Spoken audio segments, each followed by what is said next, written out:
자, 근데 이상한 게 윤 대통령 체포 국면에서 지지율 변동 추이가 아마 특이하게 지금 나타나서 이 화제가 되고 있습니다. 13일, 15일 진행된 전국 지표 조사 MBS에서 여야 정당 지지율은 국민의힘이 민주당을 5차 범위에서 앞선 결과가 나왔습니다. 오전에 또 방금 나온 갤럽 조사도 보니까 국민의힘이 39%, 민주당이 36%, 이것도 역전됐습니다. 또 이제 탄핵 찬반을 묻는 의견도 격차가 많이 좁혀지고 있어요. 그래서 이제 민주당에서 초기에는 이 여론조사에 대해서 여론조사 기관을 좀 의심했잖아요. 뭐 고발하겠다 이런 얘기도 있었고. 배윤철 소장님, 네. 이거 여론조사 추이는 맞다고 읽어야 되는 겁니까? 그렇게 읽어야 될 것 같습니다. 읽을 수밖에 없는 것이 실제로 최근 조사들 보면은 보수라고 응답하는 사람들이 진보라고 응답하는 사람들보다도 더 많이 표집이 되긴 합니다. 하지만 그건 이제 조사기관에서 통제할 수는 없는 것이고, 그렇다면 탄핵심판정국에서 왜 진보라고 응답하는 성향의 유권자들은 더 적극적으로 여론조사에 응답하지 않을까. 그런 이유를 따져보면은 두 가지 이유가 가장 핵심적입니다. 하나는 보수 지지층들의 학습 효과가 있는 거죠. 8년 전과 비교해 보면 와르르 무너지면 그 뒤에 어떤 상황이 온다라는 것은 뻔히 안 봐도 비디오, 안 들어도 오디오 상황이거든요. 그러니까 이제 버텨야 되겠다. 어떻게든 보수가 무너지면 안 된다. 그 절박함이 민주당 지지층보다는 훨씬 강할 수밖에 없겠죠. 두 번째는 뭐냐면 이렇게 지지층들이 결집할 때는 인물이 중요합니다.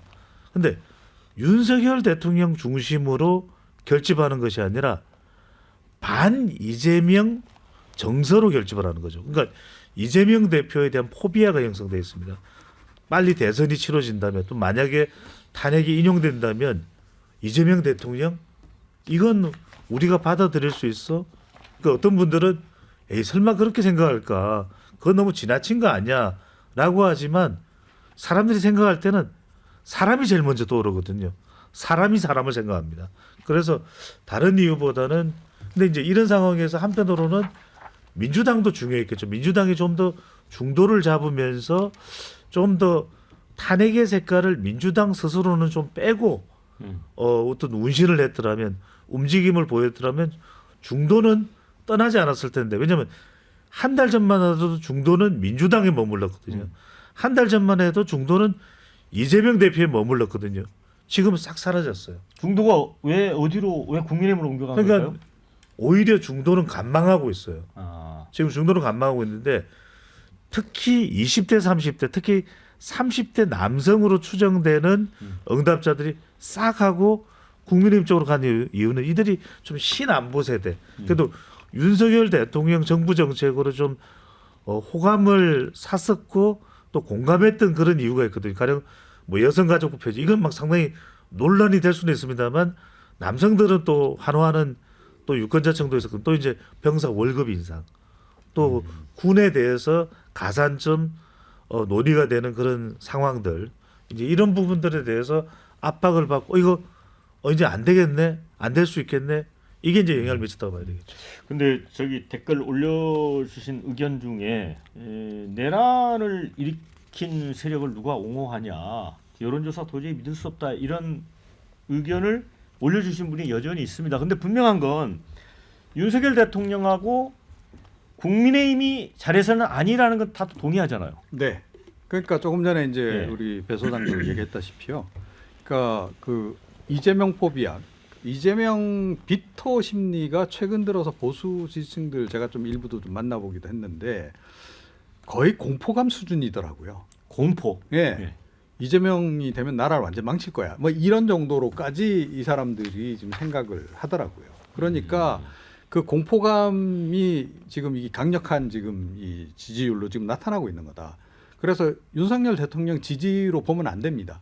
그리고 이들도 이미 그 마음은 또는 그 시선은 조기 대선으로 지금 넘어가 있는 그런 상황인 거고, 조기 대선 상태에서 지금대로라면 이제 이재명 대표가 될 가능성이 굉장히 높기 때문에 그것만은 무슨 일이 있어도 막아야 돼. 이런 심리로 지금 똘똘 뭉치고 있는 그런 그 상황이다. 저는 그렇게 생각합니다. 근데 한국 여론평판연구소가 15일, 16일에 여론조사를 했어요. 네. 그 무선 RDD 100% 예. 방식으로 했는데 거기서 대통령에 대한 지지율이 52%가 나왔습니다. 그러면 50%를 넘었네요. 예, 50%가 넘었어요. 근데 여기 이 여론조사가 제일 처음에 그 민주당에서 뭐 고발하겠다라고 예. 했던 40% 나오니까 예. 그 여론조사고 예. 그리고 질문이 지금 어떤 편파성이 있는가 그 부분에 대해서 의문을 제기하니까 다음에 질문을 아주 단순하게 해가지고 여론조사를 돌려서 46%가 나왔던 그 여론조사 업체고 지금 그 15일, 16일 여론조사했을 때는 지금은 52%가 나왔습니다. 자, 그러면 이거를 가지고 보수층만 결집을 해서 50%를 넘을 수 있을까? 국민의 뜻이 그러면 항상 뭐 국민의 뜻 이야기하는데 52%면 과반이 넘어가지 않았습니까? 그러면 국민의 뜻이 대통령 지지에 있다는 이야기나 다름이 없는 겁니다. 제가 다른 사례로 한번 말씀을 드리면 과거에 노무현 대통령 탄핵 때 예. 노무현 대통령 지지율 그 탄핵 전국에서 51% 나왔습니다. 물론 이제 탄핵 반대 의견은 조금 더 나왔어요. 그 대통령 지지율과 별도로. 그래서 그러면 지금 현재 그 윤석열 대통령의 지지는 52% 나왔고 그리고 앞으로 그러면 이 전국이 뭐냐? 과거 박근혜 대통령 탄핵될 때는 4%까지 떨어졌습니다. 그러니까 아예 4%면 오차 범위를 플러스 마이너스 3%라고 생각하면 음수가 나온 거나 똑같은 거거든요. 근데 지금은 박근혜 대통령의 탄핵으로 여론이 가는 게 아니고 노무현 대통령 때의 탄핵으로 여론이 가고 있다는 거예요. 그것이 바로 또 갤럽에서도 그 지지율이 정당 간의 지지율이 역전되면서 나타나고 있고 근데 이거를 여론조사는 못 믿어. 뭐 아니면 뭐 다 이거는 보수만 결집한 거야. 이런 식으로 해석하기보다는 제가 뭐 소장님도 말씀하셨지만 결국 중도도 어느 정도 이제 그 대통령 지지로 돌아서고 있는데 이것이 그러면 이 전체적으로 흘러가는 사법부의 또는 그 여러 가지 민주당이 지금 주도하고 있는 국회의 운영 여기에 대한 반발일 수밖에 없고 뭐 국민의 뜻일 수밖에 없다라는 생각입니다. 네, 저는 하은기 부대변인은 젊으시니까 이 심상치 않은 20, 30대 지지율 급등 국민의힘 쪽에 대한 그걸 좀 의견을 물어보고 싶은데 20대는 국힘 지지가 21.6에서 43%로 올랐습니다. 민주당 지지는 53.7에서 31%로 하락했고 30대도 국민의힘은 16.5에서 38.5, 민주당은 54.4에서 46.9 이렇게 나타났습니다. 청년층 지지율 변동, 이게 청년이 보수화돼서 그럴까요? 왜 그럴까요? 아니 저는 뭐 일단은 이게 시간선이 두 개가 있는데 예. 하나는 이제 헌재의 시간, 음. 하나는 이제 조기 대선의 시간이거든요. 탄핵이나 윤석열 대통령이 지금 하고 있는 어떤 행태 예. 이런 것들에 대해서는 뭐 과거나 지금이나 구도가 변한 게 없어요. 65대 30. 어차피 5%포인트 플러스 마이너스 뭐 오차 범위 내에서 움직이는 거고 실제로 윤석열 대통령이 잘못했다. 탄핵해야 된다. 이런 여론이 높은데 그 여론이 높은 그 같은 조사에서 이제 조기 대선의 어떤 그 뭐 분석 이런 걸로 가보면 이제 뭐 민주당이 뒤집히거나 이렇게 되고 있는 거거든요. 예. 사실 이거는 뭐 세 분이 잘 말씀해 주셨지만 민주당에 대한 불만을 이 방식으로 표현하고 있는 것 같아요. 더불어민주당이 지금 사실 국회에서도 다수당이고 조기 대선이 이뤄지면 이제 행정부도 차지하게 되고 그러면 견제받지 않는 세력이 되는 거잖아요. 근데 이런 상황에서 뭐 유권자들이 속 시원하게 지금 민주당도 완전히 우리는 신뢰하지 않아라는 표시를 저는 하고 있다고 생각을 합니다. 그래서 이 부분에 대해서 막상 대선 국면으로 열리고 나면 그러면 좀 변동이 좀 있을 것 같아요. 왜냐하면 지금 청년층이라든가 이를테면 보수 지지층이라든가 이런 분들은 적극적으로 여론조사에 응할 겁니다. 탄핵은 이미 사실상 끝났는데 대선 때 이렇게 원사이드로 가는 게 맞느냐 이렇게 걱정하는 사람들만 적극적으로 뭐 대답을 하는 것이거든요. 근데 우리가 하나 더 봐야 될 것은 국민의힘이 지지율에는 구심이 없어요. 뭐 대선 주자 1위로 김문수 후보 나오고 뭐 이러고 있는 상황이잖아요. 뭔가 지금 단단한 대선 주자 후보가 있고 이 사람 중심으로 모여서 딱 지지가 딱 굳어지는 게 아니라 민주당에 대한 어떤 불만, 우려, 걱정, 아까 이재명 포비아라고 표현해 주셨는데 뭐 그런 것들이 혼재돼서 나타나는 정당 지지율인 것이고 실제로 탄핵이 정리가 되고 막상 대선 국면이 열리고 나면 다시 조정장이 펼쳐질 것이다. 짧게만 더 보태면은 2030 세대가 8년 전에 탄핵 과정하고도 상당히 차이가 있습니다. 예.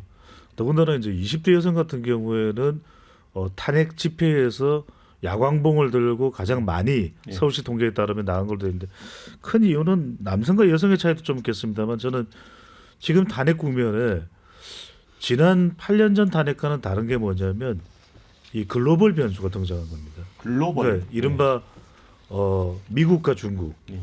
그러니까 이제 미국에서는 한국계 연방하원 의원이 한국의 지금 탄핵 정부에 대해서도 발언을 하거든요. 그게 우리 언론에 보도가 되고 있어요. 영킴 같은 그렇습니다. 얘기죠. 또 이제 중국과 관련해서는 이재명 대표가 싱하이밍 대사를 전 대사죠 만났었을 때 셰시했던 이런 부분들이 이제 표명이 되는 거죠. 또 하나가 이제 북한 이슈.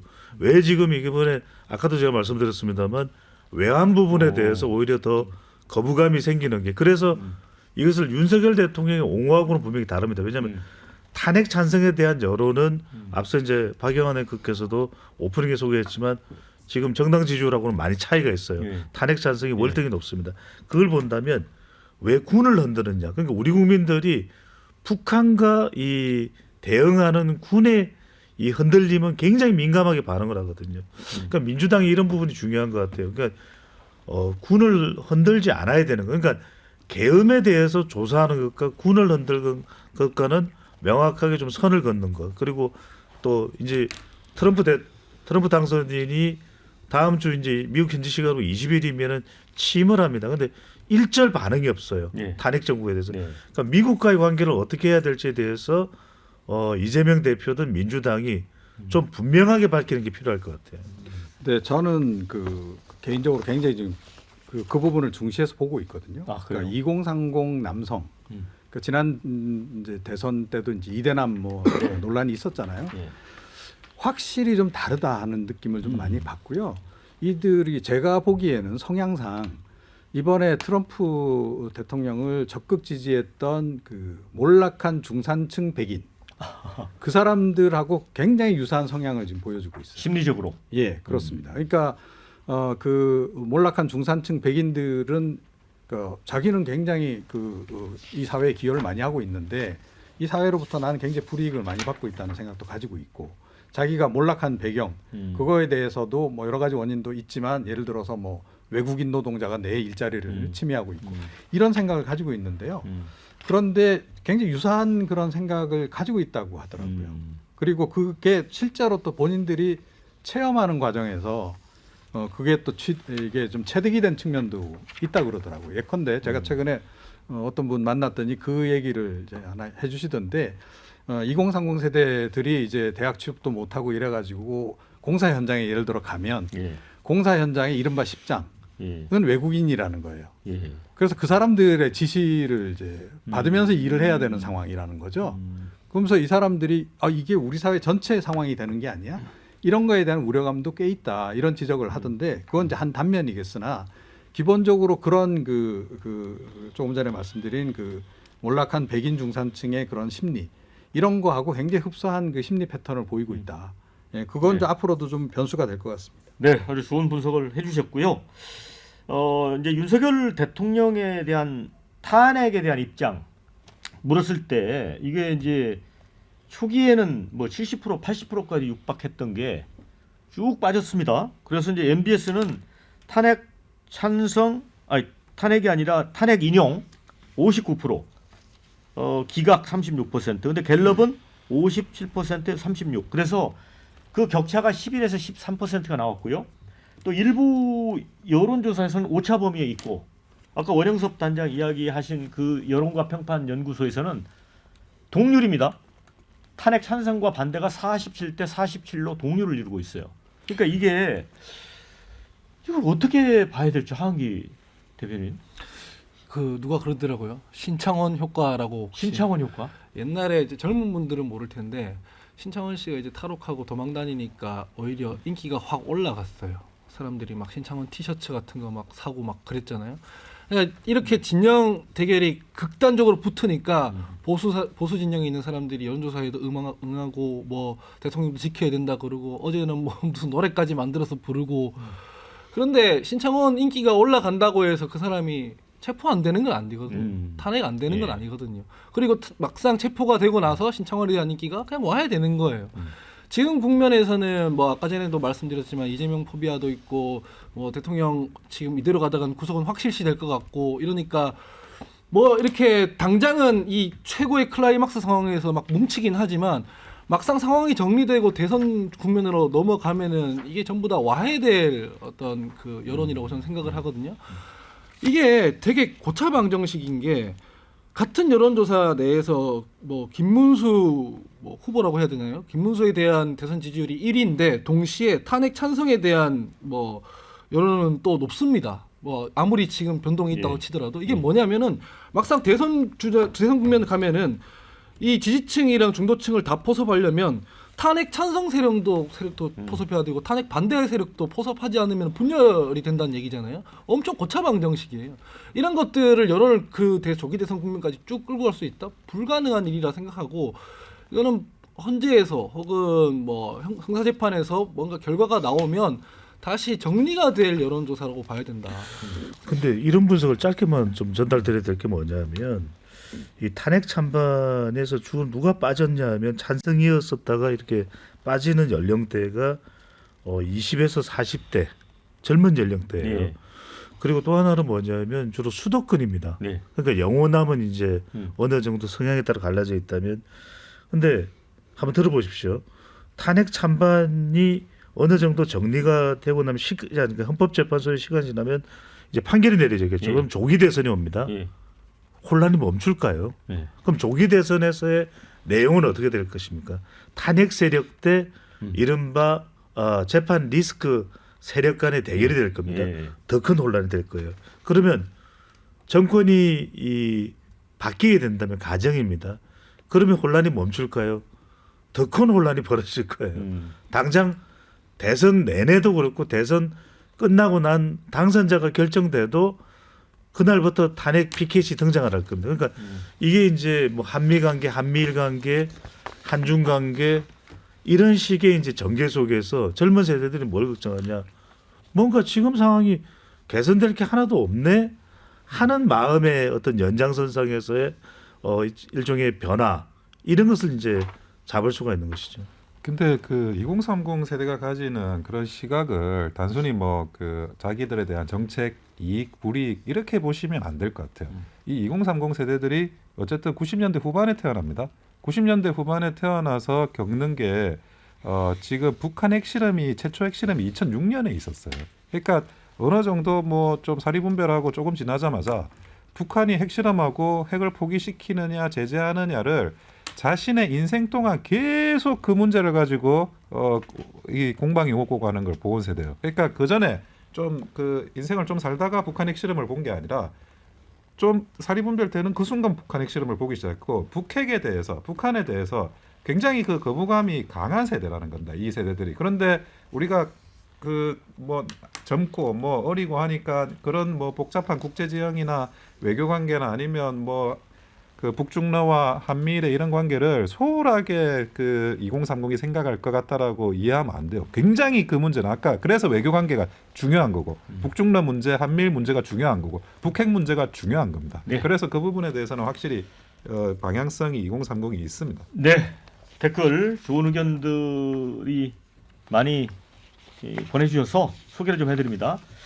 국민의 피로도가 극에 달할 지경이다. 이런 의견 주셨습니다. 자, 지지율은 언제든 변하기 마련 아닌가.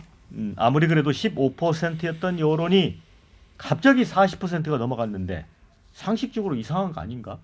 여전히 이제 의문을 갖는 분들이 많습니다. 이렇게 어쨌든 윤 대통령 측에서 여론전 제대로 잘했다는 거다. 이런 의견. 실제로 윤곽근 변호사라든가 이분들이 대리인단들이 엄청나게 언론과 많은 접촉을 가진 건 사실이죠. 자, 지지율로 민심 달라지나? 계엄으로 내란을 꾀한 윤석열이 갑자기 용서가 되나? 이런 의견도 주셨어요. 대선 국면 가면 바뀐다 해도 현재 지지율 민주당 걱정해야 한다. 지금 속으로 엄청 쫄았을 것 같다. 또 이런 의견도 주셨습니다. 이대남 여론은 여야 정치권 민감하게 봐야 된다. 이런 의견 주셨어요. 아까 우리 배령찬 소장님이 이제 탄핵 반대 세력인 국힘, 재판 리스크 세력 민주당 이렇게 분리를 했는데 오늘 어느 신문의 일면 톱 기사가 이거였어요. 윤통 헌재 심판 대 이재명 2심 선거법 재판 여야 시간 싸움 시작 이렇게 했거든요. 그러니까 이 탄핵 관련 이제 여론조사 보면 이게 이제 좁혀지고 있는데, 근데 헌재가 이제 어제 같은 경우도 윤 대통령 측이 변론기일 변경을 요청을 했는데 기각을 했잖아요.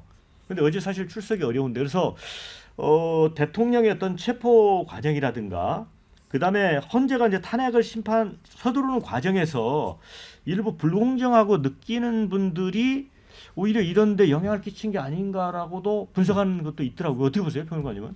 글쎄요. 근데 헌법재판소는 뭐 이제 자기들이 원래 애초부터 설정한 일정에 따라서 지금 가는 거 아닙니까? 체포 뭐 이전에 이미 일정 다 나왔던 거고요. 그리고 헌법재판소 입장은 일관될 수밖에 없습니다. 그게 뭐냐 하면 헌정 질서가 지금 불안정한 상태로 있는 걸 빨리 종식시키는 데 초점을 맞출 수밖에 없죠. 지금 대통령이 있긴 한데 지금 정상적인 상황이 아니고 지금 권한대행 상황인데다가 이 상태가 계속 길어진다라고 한다면 불확실성은 더 커질 수밖에 없고 경제적 불확실성도 당연히 함께 계속 이제 이어질 수밖에 없는 거기 때문에 헌법재판소는 본래 취지에 따라서 어찌됐건 헌정 질서를 빨리 정상화시키는 것 거기에 초점을 둘 수밖에 없는 겁니다. 그래서 그리고 그런데다가 제가 보건대는 이번 같은 경우에는 사안 자체가 그렇게 판단이 복잡하게 들어갈 그런 사안이 아닌 것 같아요. 네. 그러니까 비상계엄의 적절성, 특히 국회를 무력화시키려고 했는가 하는 부분인데 거의 뭐 증거들이 뭐 차고 넘치기 때문에 뭐 그렇게 시간을 두고 뭐 끌고 갈 이유도 별로 없다 이런 생각을 좀 가지고 있는 게 아닌가 이렇게 생각합니다. 네. 박영환- 그리고 이 네. 여론조사에서 또 이제 화제가 되는 게 김문수 고용노동부 장관의 여권의 차기 대권 주자 급부상입니다. MBS 조사에서도 이재명 대표 28%에 이어 13%로 2위. 그다음에 갤럽 조사에서도 이재명 대표 32%에 이어서 2위 8%. 한길 리서치 조사에서는 범여권 주자 중에 15.6%로 또 껑충 뛰었습니다. 김문수 신드롬이다 이런 얘기까지 나옵니다. 그래서 이제 비상계엄 직후 대통령께서 계엄을 선포할 정도로 어려움에 처했다고 말했고, 국회 긴급 현안 질의 때 서영교 의원이 국무위원들을 다 이렇게 세웠습니다. 사과하라고 했죠. 근데 다들 이제 국무위원들이 일어서서 고개를 숙였는데 국무위원 중 유일하게 일어서서 사과하지 않고 앉아 있었습니다. 그다음에 부정선거 의혹에 대해서 주장하신 바가 있고, 그런데 어쨌든 강성 지지층의 지지를 이제 얻고 이렇게 올라온 것 같은데 가장 피해자가 지지층 겹치는 홍준표 시장인지 한동훈 대표인지 어떻게 보세요? 다 피해자죠. 다 피해자. 그러니까 지금 박영원 앵커의 질문이 굉장히 예리한 질문을 해주신 게 김문수 신드롬, 이재명 포비아,